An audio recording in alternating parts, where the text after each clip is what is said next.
Pensa bem, o que é um número? Parece uma pergunta simples, até boba, né? Mas e se a gente pensasse que eles são mais do que só ferramentas? E se eles tivessem personalidades, qualidades morais e fossem a própria estrutura do cosmos? Nesta nossa análise, vamos mergulhar nessa visão antiga e fascinante.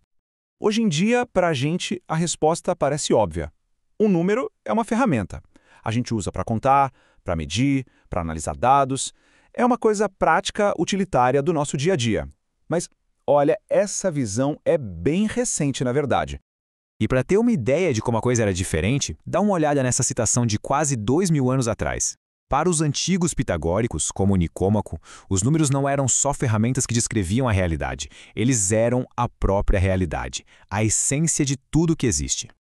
Então, para a gente começar a entender essa ideia, a gente precisa primeiro sacar uma distinção que era fundamental para eles: a diferença entre a quantidade e a qualidade de um número. A questão não era só quantos, mas também o quê. É como se eles enxergassem a realidade dividida em duas. De um lado, esse nosso mundo físico aqui, que a gente toca, que a gente vê, onde tudo muda o tempo todo, e do outro, uma realidade superior, eterna, que não muda nunca. A ponte, o único jeito de acessar essa verdade mais profunda era através dos números.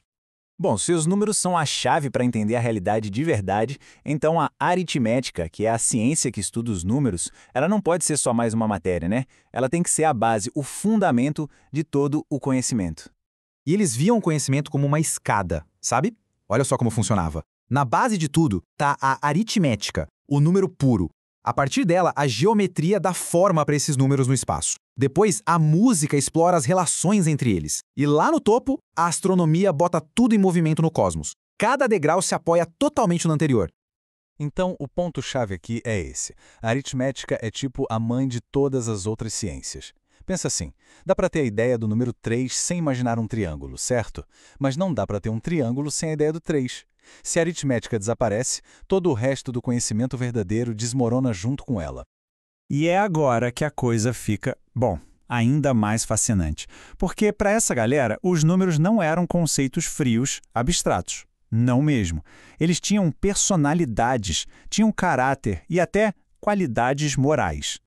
A primeira grande divisão, a mais básica de todas, é entre par e ímpar. O número par, por poder ser dividido ao meio várias e várias vezes, era associado ao ilimitado, ao infinito. Já o ímpar, que resiste a essa divisão, representava o limite, a forma, o finito. Essa era a grande dualidade que eles enxergavam em todo o universo. E a partir daí, eles iam detalhando ainda mais, quase como se fossem químicos classificando elementos. Os números primos, por exemplo, eram os blocos de construção, os elementos puros e indivisíveis. Já os compostos eram as combinações desses elementos. Era basicamente uma tabela periódica da própria realidade. E no meio de todos esses números, existiam alguns que eram especiais. A personificação da virtude e do equilíbrio eram os chamados números perfeitos. Eles são super raros e lindos, como o 6 e o 28, onde a soma de todos os seus divisores dá exatamente o próprio número. Para esses pensadores, isso era o símbolo máximo da saúde, da harmonia e da justiça.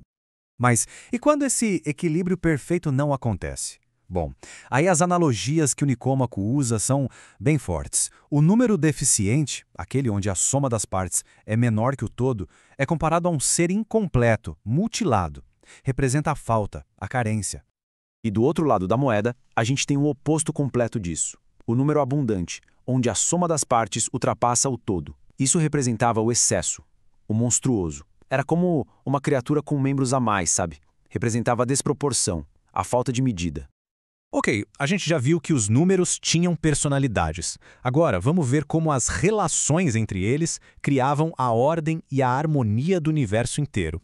Eles basicamente identificaram 3 tipos de proporções que governavam absolutamente tudo: a aritmética, a geométrica e a harmônica. A gente não deve pensar nelas como fórmulas de matemática, mas sim como os princípios que organizam a beleza do cosmos, o som da música e até a virtude de uma pessoa.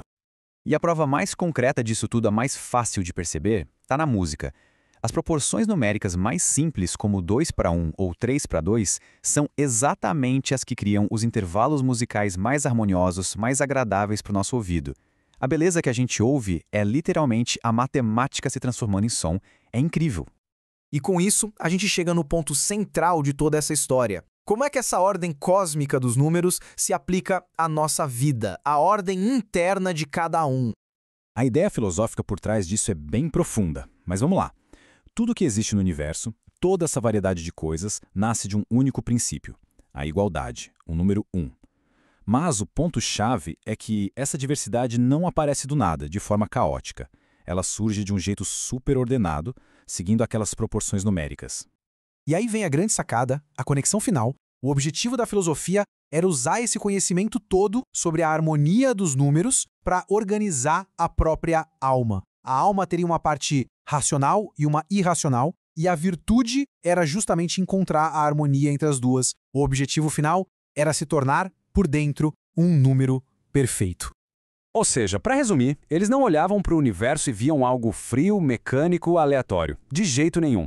Eles viam uma grande obra de arte, uma sinfonia, onde cada estrela, cada som, cada alma tinha o seu lugar perfeito.